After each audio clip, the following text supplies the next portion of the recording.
Hey guys, it's Miss Barbie. Have another Bible story for you today. This story is in the book of Judges, and it's chapters 13 through 16.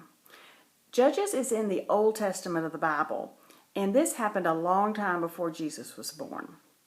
We've talked in several stories about how God had taken care of the Israelites. He had been faithful to them. He had provided for them. He had gotten them out of captivity in Egypt. He had parted the Red Sea. He gave them food while they were in the wilderness.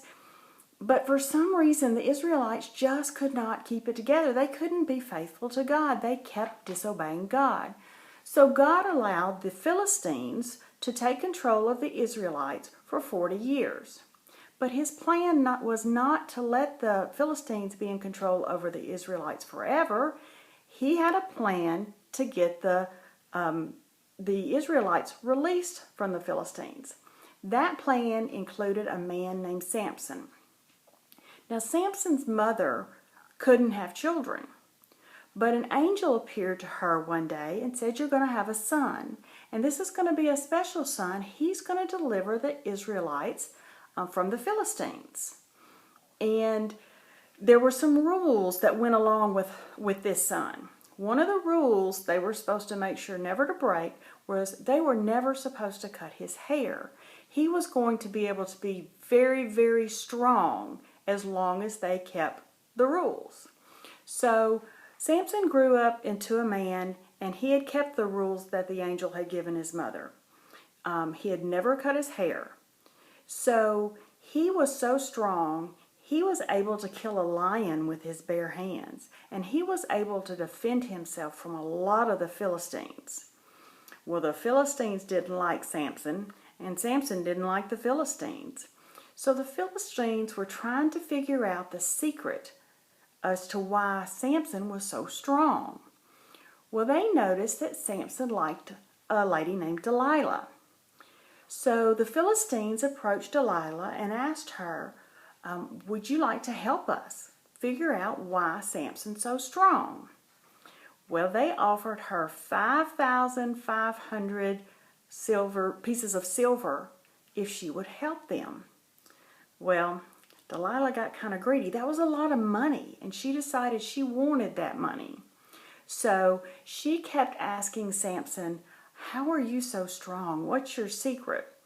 Well, several times Sampson tricked her, made her think she had the answer when she really didn't. But then she just kept pestering him just all the time. "Sampson, what's your secret? What's your secret? What's your secret?" And he just kind of got fed up with it. And finally he said, "Just leave me alone. The secret's in my hair. I've never cut my hair, and I'm not supposed to cut my hair." Well, then she had the answer. So one day she let Sampson fall asleep with his head in her lap, and she got somebody to cut off his hair. And then she called the Philistines, and they were able to capture Sampson because he wasn't strong enough to defend himself. They took him and they put him in jail. And they were pretty happy that they had captured Sampson. Well, one day they brought Sampson out to the temple, and probably trying to show off a little bit about their captive. Well, the whole time that Sampson was in jail, his hair was growing back. And while Sampson was in that temple, he prayed to God. He said, "God, please give me the strength to do what I'm supposed to do. Please give me my strength back." Well, guess what? God gave him his strength back. So even though Sampson was in jail and with no strength, you might have thought that plan that God had was over.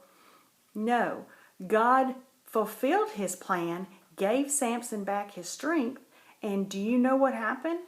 Sampson was able to push on the pillars of the temple, and the whole building collapsed in.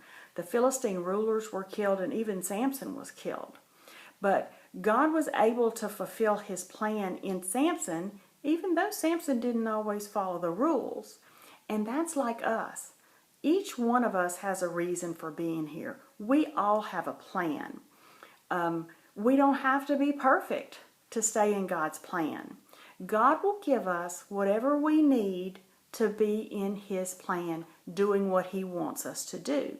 What we need to know is how do we go about fulfilling God's plan for us. And the way we do that is we pray, we read our Bible, and we worship God. So we should all try our very best to stay in God's plan. Guys, I really still miss seeing y'all, and I'm hoping that we'll be back together soon. So y'all be good. Bye.